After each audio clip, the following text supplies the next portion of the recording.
No, baby, that's for somebody else. We're just gonna be out right now. It doesn't matter what you think. The Wrestling Realm presents Break It Down with Brian H. Hello, ladies and gentlemen. Welcome to the final stop on the road to WrestleMania 36. You know, it's not going to be your traditional WrestleMania. It's not going to be what we're used to. There will not be any fans there. But you know what we're going to do? We're going to make the best out of it, folks. You know, before we get there, I got to do some housekeeping because you may be just tuning in to Break It Down with Brian H. Well, I'm your host, Brian H. Waters. Maybe tuning in for the very first time. So let me just remind you, please, first and foremost, thank you. And please don't let this be your last. Simply go to Apple Podcasts, Google Podcasts, and subscribe there. But do yourself a favor. Turn the bell notification on right now so that you will always know when a new episode drops. And I promise you, I guarantee you, you will be entertained. Now, folks, like I said, WrestleMania, it's going to be different. But today, we're going, or let's just say tonight, is broadcasting live, 10 o'clock. SmackDown just went off the air, and I'm going to go ahead and drop these on all social media platforms and tell people, go tune in right now. I am live. So, if you're on Facebook, you can find me at Brian H. Waters. Go to Brian H. Waters Talk Show, or go to Brian H. Waters B. Waters Productions, or just go to Wrestling Realm. But folks, I was doing some research and I found something interesting, and I'm gonna pull this full screen, and these are, and I'm not sure, I hope that you can see it. I got this off the Wikipedia page. I'll just let you know where I got it from. But I found it was interesting. Now, everybody knows I am a huge broadcast nerd. It's the reason why I love this craft. I love talking wrestling, but I've also been blessed to study the craft, and I did a paper on Jim Ross, so that should let you know how I feel.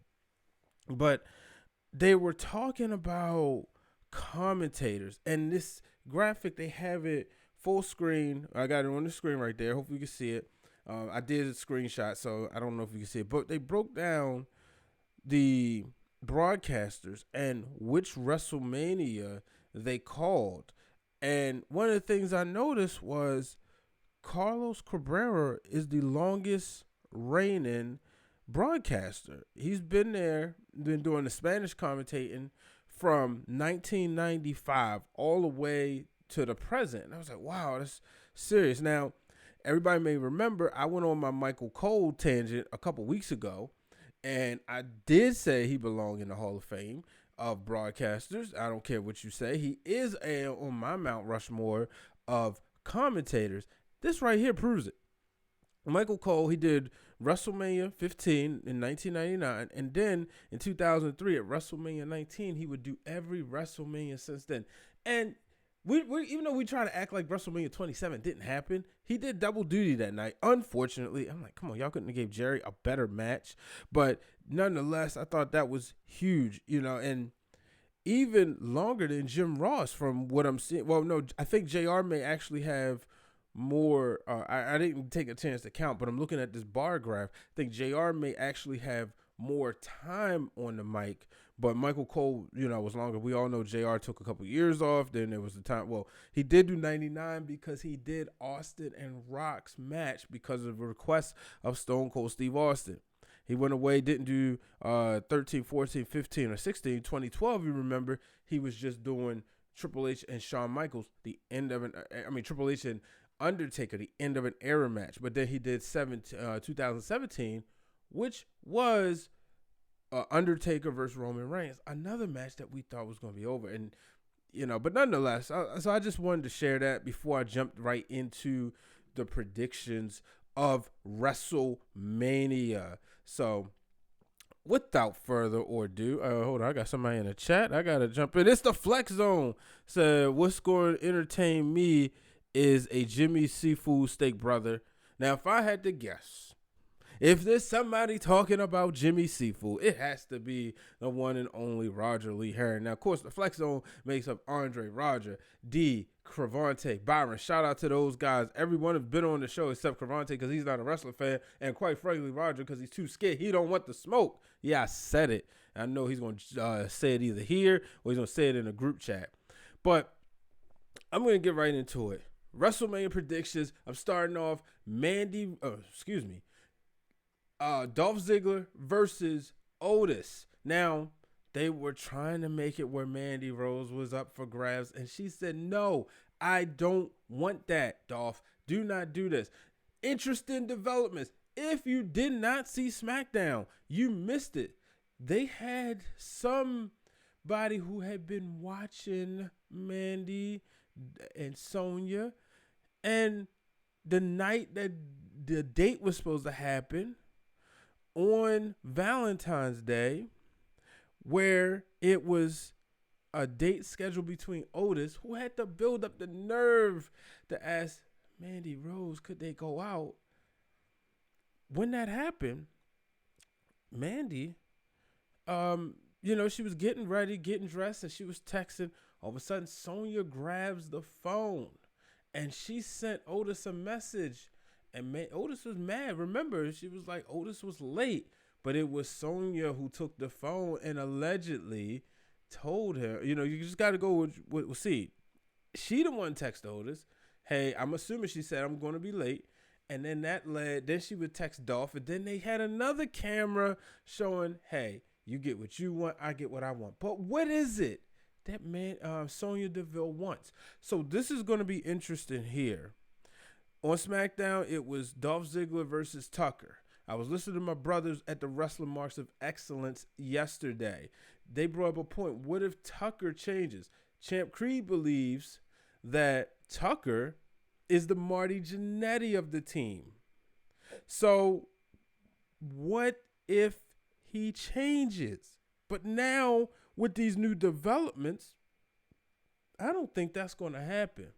So I'm very interested to see how this plays out. This is a match that's personal. And when I look at WrestleMania, now obviously it's WrestleMania season. That's what I've been doing. I've been spending time now. I kind of got to fast forward because I didn't get my WrestleMania 9 in yet. I ain't going to lie. But it's because now, Saturday would be the day where I was definitely watching a lot of WrestleManias. But this Saturday, I'm going to be watching the real WrestleMania. But nonetheless, you have Otis. You have a personal vendetta. That's what I love about these WrestleManias. The matches should be personal. They should be either the big blow-offs or perhaps a start to a new season for some of these people. And I'm looking at this card, and guys, if this was in Tampa, this would have been a hell of a card. I didn't think I was going to like it at first, to be honest with you. It's like, I think around January, you know what, probably around January, I made the decision, because I think Corey called me around October or November to see if I was going. And I think around January, I said, you know what, I'm probably going to skip this one. And I was okay with it, but now I'm like, man, I would have loved to have been at this one. Nonetheless, I'm looking at it, and I said, yo, these matches are personal, and we're going to get into it. So my official prediction now has slightly changed. I was going to go with Dolph, sort of, but now I'm going, I don't know. I kind of think, I don't know. This ain't going to be over, though. But I'm going to, actually, I'm going to go with Dolph Ziggler, because I think it's almost a teaser to go with Otis. But I'm going to go with Dolph Ziggler. Otis will get it done, and Mandy will be left confused. Or Mandy won't be there, and that'll be a distraction. So, but moving on to the next match. The tag team championships are on the line. The Kabuki Warriors defending the titles against Alexa Bliss and Nikki Cross. I've been saying there's been a potential heel turn in the making. It's almost, these tag titles don't need a reset. They need some credibility. So I don't think that heel turn comes right here. In fact, I think Alexa Bliss and Nikki Cross win the tag team championships, back-to-back WrestleManias where the titles change hands. The Kabuki Warriors, they may be the longest reigning champions at this point, but nobody really cares, and that's unfortunate. These titles need a reset, and it's going to happen right here. Moving on, this is another match that's real personal. Nice build-up. I'm looking forward to it. Of course, it's my guy Daniel Bryan looking for the second time in his career a chance to win the Intercontinental Championship at WrestleMania. We saw him get beat down by Shinsuke Nakamura, Cesaro, and Sami Zayn on SmackDown. And generally, that should be a given that he's going to win. But I don't think so. I honestly think that it's going to be a Daniel Bryan and did I lose live? But I honestly think it's going to be Daniel Bryan winning the championship here. I could be wrong, but I think so. I think Daniel Bryan wins the title, and we'll see. But I'm also thinking like this could be where Gulak changes on Daniel Bryan. You know, it would only make sense. So who knows? Gulak could do it. He could turn on Daniel Bryan. This will be the time to do it, though. So,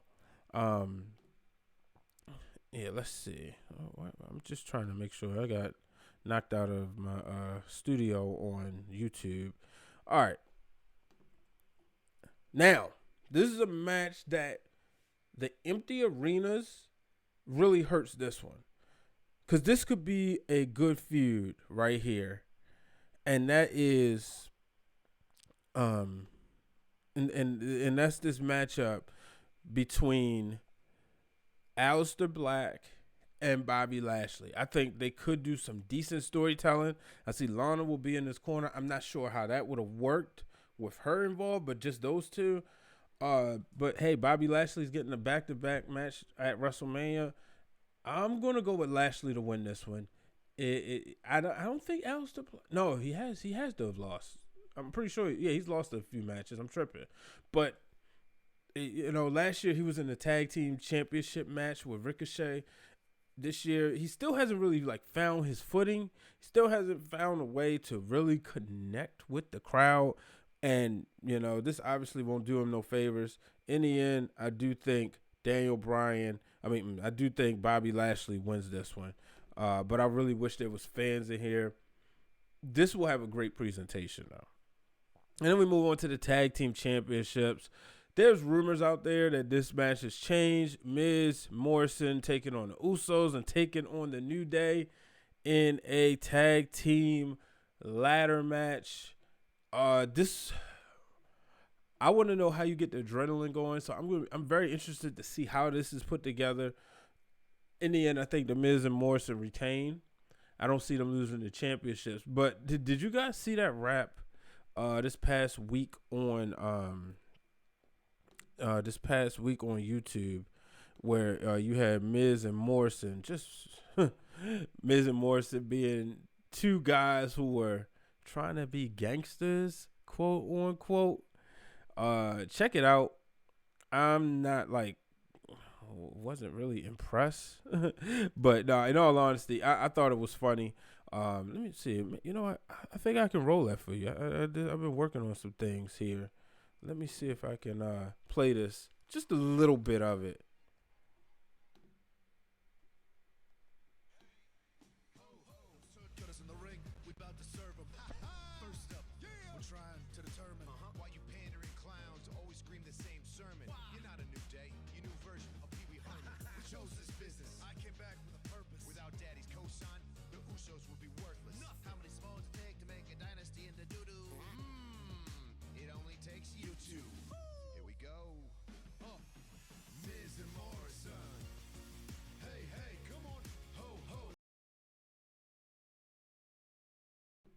Yeah, so that's Miz and Morrison. Hey, hey, ho, ho. I'm just call it like it is. Two white guys who don't have rhythm trying to rap. It's funny. But, check it out. I told y'all before. Fan of the Miz. Used to be a fan of Morrison. Very disappointed. We got a show coming up. It's coming up soon. Real Dwayne Allen and I, and we had fun with that one. I'll just say. And then, rounding. Another match coming up next. Seth Rollins, Kevin Owens. This is personal. This is as personal as it gets. Kevin Owens is looking for that WrestleMania moment. He's looking because when you think back, he didn't win the Intercontinental Championship at WrestleMania 32, which was his debut. He has talked about being in the crowd at WrestleMania 31 for Seth Rollins' big moment. And, these two go way back. 33, he had a match with Jericho. He won the United States Championship, but you could see if you look at the Kevin Owens 24, this was a bad match. And I remember being there and being excited for this, and it just fell flat, Chris Jericho. And Jericho's one of the all-time greats, but for whatever reason, his WrestleMania matches have never, really hit home except the one with Shawn Michaels. But this right here, and then, like I said, he won the title, but you saw him and Vince McMahon, and Vince said no, he didn't like the match at all, and Kevin Owens was looking like a sad puppy. 34, what was 34? 34 was New Orleans. Him and Sami Zayn, that was all about Daniel Bryan's return to the ring, return to WrestleMania. 35, he wasn't present. So he's looking for that WrestleMania moment. I think they will have a great match, though. But I think Seth Rollins is going to win. They've been harping on his own one-loss record. It seems like it would be a Kevin Owens victory, but I think Seth Rollins and his goons is going to be too much, and I think he leaves with the win. And then we have a tag team match for the tag team championships, the Raw tag team championships. The Street Profits defending against Angel Garza and newly announced teammate Austin Theory. Man, Austin Theory, folks. New up-and-comer. It was just a few weeks ago. He made an NXT match with Tyler Breeze where he did lose. And I remember thinking, he lost, but I like this dude. Nonetheless, Austin Theory, Austin Theory, this is good for him, but I really don't think that they're going to win the tag team championships. If this was a different situation, if there was more of a story here, I would think so, but I just think the Street Profits hold on to it. Now, I did think when Andrade was in a match, he was going to win, but no, I just don't think so. And I was talking to my uncle, Troy, and we was talking about this, and we even brought up, there's rumors about Crime Time coming back. What if they did, as much as I'm not going to lie, I would not like it, but what if you did see a surprise where Crime Time came back and they was beefing with the Street Profits, Who knows? But, those are two different gimmicks, The Street Profits aren't thugs. They just party animals. So, but I'm going to go ahead and take a break, folks. Speaking of Crime Time, actually, it's not in this part, but I had an opportunity of a lifetime, actually, to speak with the one and only Caprice Coleman from Ring of Honor. Now, my first time I got a chance to see Caprice Coleman was with him and Cedric Alexander were a team, and they were CNC Wrestling Factory, and I was impressed. It was one of my favorite teams, and I remember wishing they would win the championships. Unfortunately, they didn't, but take a look. Here's a preview where he talks about the first time he met Cedric Alexander. I'll be back after this. I remember when I got back in country, I called the people that I was normally working with, and we were going over prices, and I give them my price, and they was like, "No, we want to pay you this much." I was like, "What you mean, pay me this much?" It was like, "Well, we can get Cedric Alexander for for so and so, and I was like, well, get Cedric Alexander then, you know, and I called 3 or 4 places and I promised to God, they was like, well, we can get Cedric Alexander, and he was new, so it was like peanuts, and I was like, we'll get Cedric Alexander, and I didn't even know who this dude was, but I hated him. Okay, wow. Because I was like, who is this little kid taking all my bookings? You know what I mean? And so then I was booked on a show with him.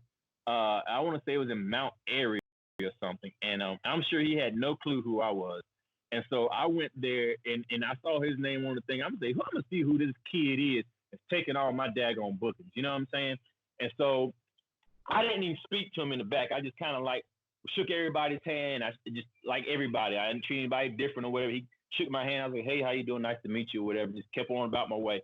So when his match came out at the curtain, like he was checking his suit out. And I remember like 30 seconds, man, I was watching this dude. I'm like, he little. He all right. I mean, that was good. And it was, I was hooked on him. And I remember like he came to the back, man, and me and my brother, Sweet Dreams, man, he came to the back. I was like, bruh. I was like, man, you got it. He was like, thank you.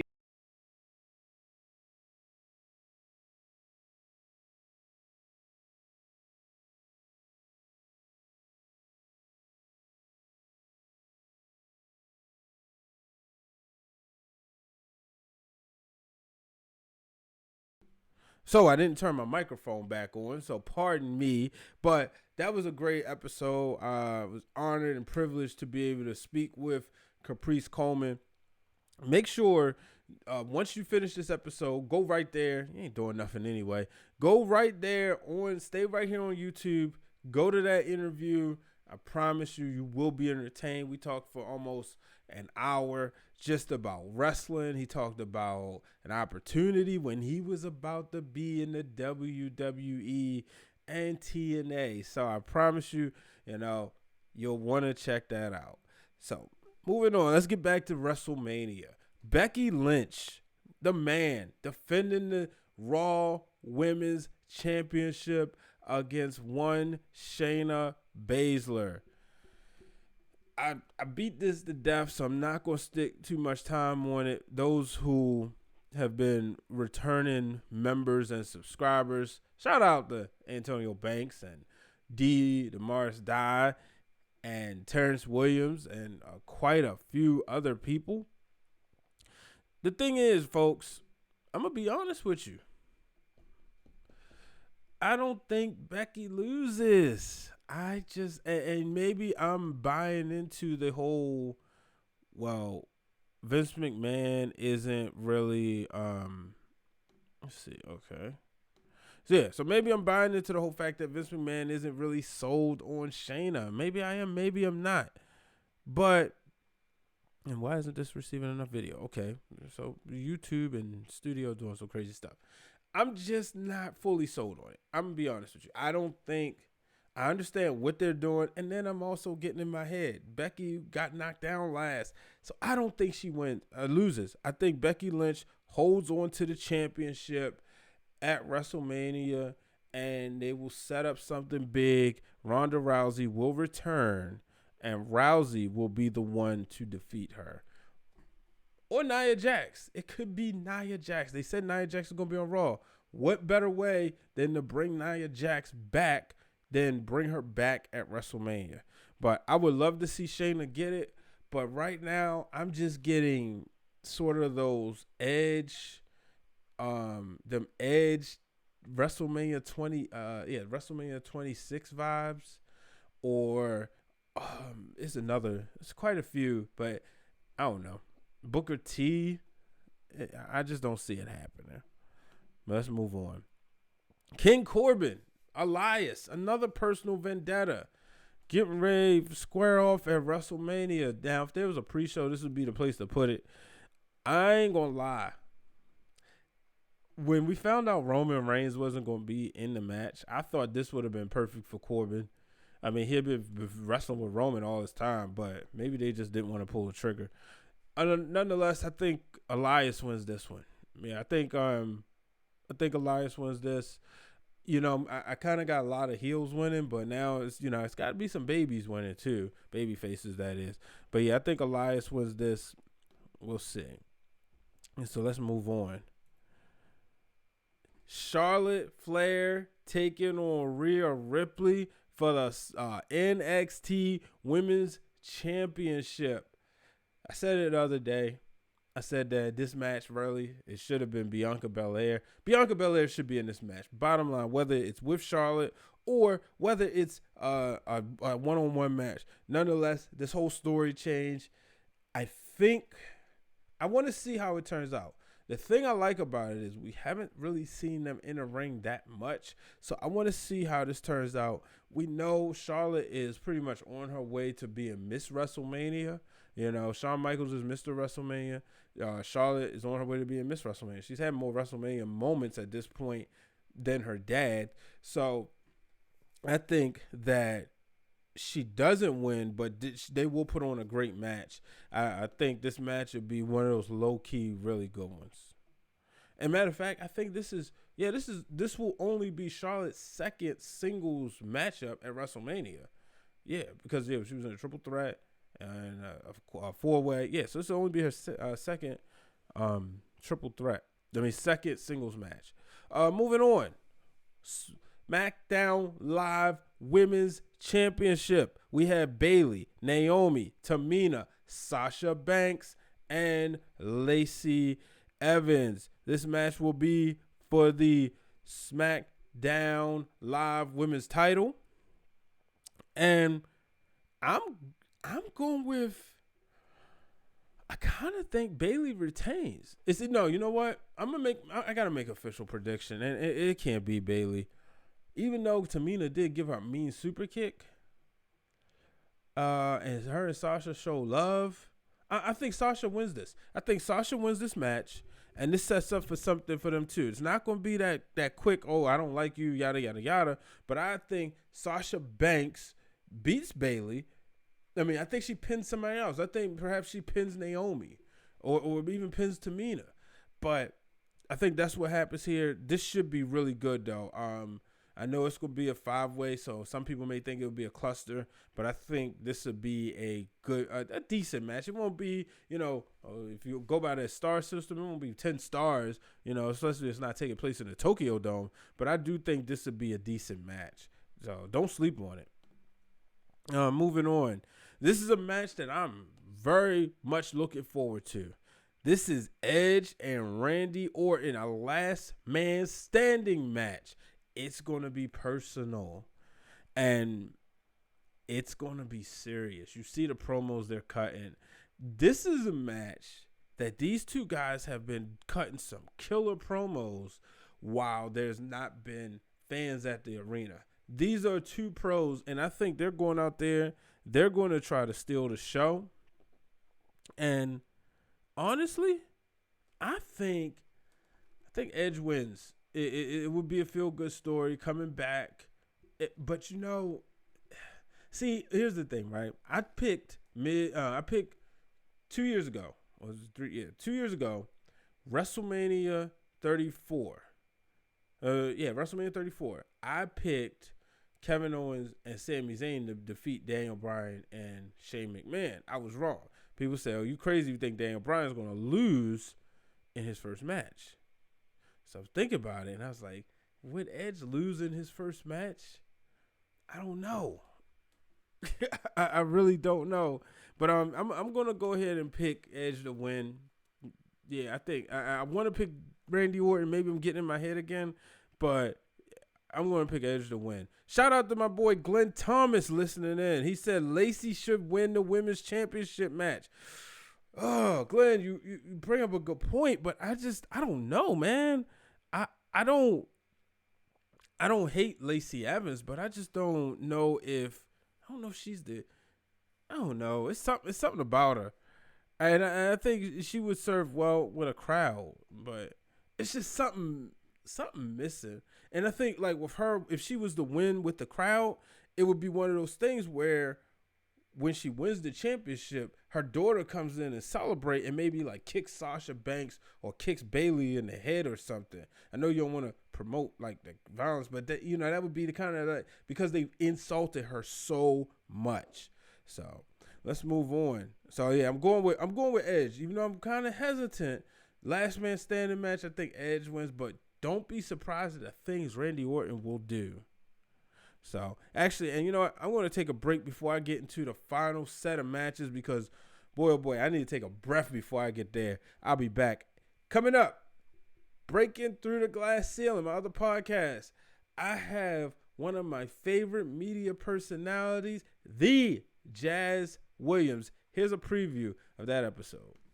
My boss allowed me to take off without penalty if I would cover the parade while I was there. So I didn't cover it fully because obviously once you get there, I mean, the service is bad, but he asked me to do call-ins to the station and to all the sister stations that were in the building and just let them know what was going on. So I did do that in some regard.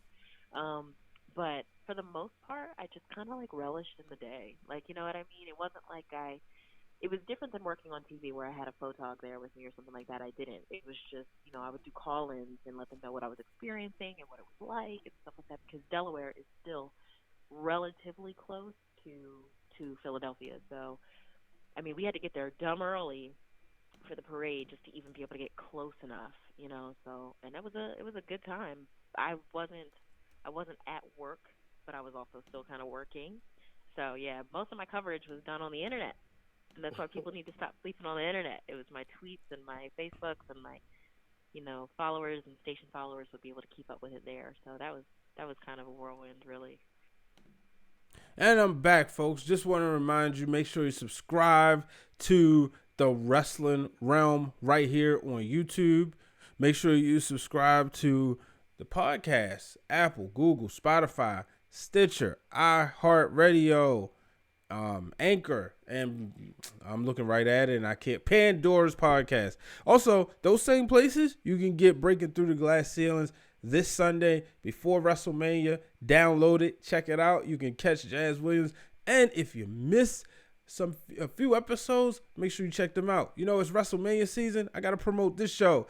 I got my boy David Shealy on the podcast. He is a reporter in Knoxville, Tennessee. A few episodes back, he talks about the time he met Kane and covering Kane. And, you know, if Kane would have got inducted in the Hall of Fame this year, perhaps he could have been there. So make sure you check that out. Now, as we say, this is the go home part of Break It Down with Brian H. as we get right into it. So a boneyard match between The Undertaker and AJ Styles. Here's the thing. WWE, this graphic is, I like what you're doing here, but we all know we're not getting this Undertaker. We're going to be getting the one with a bike. The one who's going to probably have a pole of some sort. We're going to get the guy that's more like Mark Calloway than the Ministry of Darkness. And I can't wait for that, folks. I think this match right here, Undertaker, you know, this is a match you never thought you would see. If you would have said 10 years ago, Undertaker, AJ Styles at WrestleMania, you would have probably said that AJ Styles isn't even in the Undertaker's league. I bet you would have said that. You would have said he's not in his league. He's not facing the Undertaker. But nonetheless, he is. And in this match, I think Undertaker wins, but don't be surprised if AJ Styles wins, because Undertaker said bring your goofballs. But I hate to say this, I don't think as much as Vince McMahon and WWE love AJ Styles, I don't think they're giving him this one. I could be wrong, but I don't. Let me know. What do you think? I don't think they're giving him this match. I don't think they're going to be like, oh yeah, we're going to give him, a win over the Undertaker. I mean, you look at it, Roman Reigns and Brock Lesnar, two golden boys, beyond golden. Two guys who can pretty much do whatever they want. Now, you might hear stories of Brock. I mean, clearly we saw after WrestleMania 34 when he threw the belt, Brock abuses that power more than Roman would. But still, I don't see this one happening. But in the end, I'm picking Undertaker. He wins this. Let's move on. All right, there we go. It's now official. The dirt sheets have reported it, but now when they put it on a graphic and they show it on TV, it's official. Goldberg will be defending the Universal Championship against Braun Strowman. Oh man. I've been talking about this for a couple of weeks, and folks, I'm going to put this on paper. Braun Strowman is leaving WrestleMania, the new WWE Universal Champion. Now, this is going to be one of those moments where Braun has to, it's kind of like a sink or swim, now and never type of ordeal. It's like, all right, we're going to put the title on you, but you better show up. And you know, as I'm sitting here, right, ironically, I kid you not, I didn't do this on purpose. So I have quite a few Funko Pops. Matter of fact, I just got this bad boy, new Andre the Giant one, Walmart exclusive. I got it on Amazon, but new Walmart exclusive. So I got a bunch of them. They surrounded here. And I'm not behind the camera, so I can't show you. And I'm quite frankly directing and producing the show myself, so I can't have somebody turn around. And as I'm looking, because it's past the camera, I noticed that ironically, I had Braun Strowman and Goldberg's pop next to each other. And this is the WrestleMania match. This is the SmackDown main event match. And yes, I am going with Braun Strowman to win the WWE Universal Championship. Quite frankly, I believe, because even though I was saying if anybody should have been Baron Corbin, as much as people wouldn't like it, he would draw the heat. I don't think they think it's believable. And I also don't think, I think it's a way to protect Goldberg for future matchups. Like, is anybody really going to believe that Baron Corbin, and in this case, losing to Roman Reigns a gazillion times in a row, could beat Goldberg? Now, I ain't gonna lie, this is kind of disappointing, because if we was gonna have Goldberg in a match, if we had to have him as our champion, it would have been good to see and interesting to see the spear versus the spear. Goldberg taking the spear, going up against Roman Reigns. Unfortunately, we're not getting that. So, but I got Goldberg. I got Braun Strowman winning this, and I want to see what happens. It could be some sort of swerve. It could be some sort of favors cashed in. But again, when Braun Strowman wins, where do you go from here? Now, this could come full circle. I want to take you guys back to something.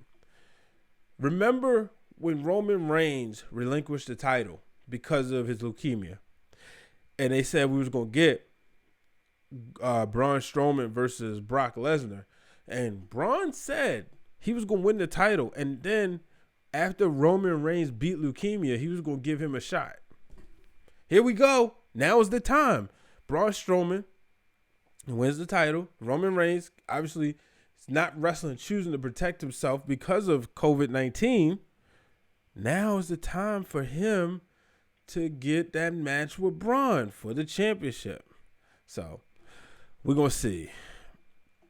Another match coming up, John Cena versus The Fiend. If you saw SmackDown, if you saw the exclusive WWE.com or WWE social media clips, you saw John Cena pretty much get personal with The Fiend. He's not taking Bray Wyatt serious. He even called him Husky Harris. So this is going to be fun, but this is The Fiend. The Fiend's going to win this one. I just don't see John Cena winning this. No offense, but this match has The Fiend all over it. He will do something, and John Cena will go away for a while.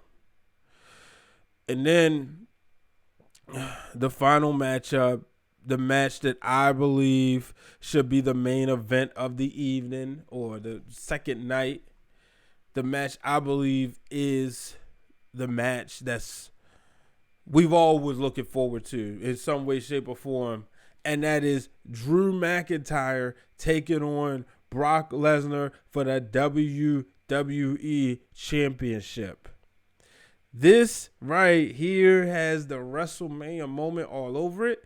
And I'm going with Drew. Finally, my guy is going to get it done. I was a Drew McIntyre fan back in the early 2010s. I was disappointed when his career kind of went elsewhere. He came back bigger, stronger than ever before. If you check him on the Wrestling Marks of Excellence podcast, he said to Corey and Glenn, he said when he came back, these guys was not the way, they didn't have that same type of attitude. They weren't the type of guys that was serious. And Drew McIntyre is not only going to win the championship, but he's going to restore that diehard order in the locker room. And that's what I'm looking forward to, folks. I want to see what's going to happen. Drew McIntyre for WWE champion. Get ready. This is going to be a moment, and best to believe WWE is going to make this moment look and feel like a big deal, because and you look at Brock. Now, Brock's been playing, he's been, and I said, and I haven't done it yet. I ain't gonna lie. I haven't done it. I said it a couple of days ago that I was actually gonna go back and watch his match with Dean Ambrose. Maybe I just couldn't draw myself to do it. But when Brock is invested, man, you get something special. And that's what you're gonna get right here. I'm excited. Brock Lesnar, Drew McIntyre, these guys are gonna beat the living hell out of each other, and I can't wait. Get the Drew McIntyre Funko Pops, get them ready, get the action figures start printing, get the WrestleMania moments. I kind of wish he was a heel, but you know what? Drew ain't that bad of a baby face. He's really not. So remember when Hulk Hogan said, shout out to Drew being a heel, real heels, and everybody called him out on Twitter. So, but folks, that is going to do it on this episode of Break It Down with Brian H. The final episode as we get ready to go in to WrestleMania. WrestleMania's tomorrow. So make sure you tune in. And you know what? Make sure you stay tuned right here on the Wrestling Realm YouTube channel. Make sure you are subscribed, because 9 times out of 10, I'm going to come live tomorrow, and I might just have a special guest. So we shall see, folks. Until the next time, I'm Brian H. Waters, folks. Make sure you subscribe. Get ready right now. Check out the interview I did with Caprice Coleman. I promise you will be entertained. I got tons of content. And I'm going to just say this. I'm going to give you a little teaser. Folks, you ready? The next episode of the Wrestling Realm is finished. So you get ready, because the real Dwayne Allen and I, we got something cooking. The meal has already been put together. It's already been in the microwave, and a plate is getting ready to be served. Until the next time, happy WrestleMania weekend! Thank you for tuning in to this week's episode of Break It Down with Brian H. Hit the subscribe button and turn on the bell so you get notified every time the Wrestling Realm posts new content.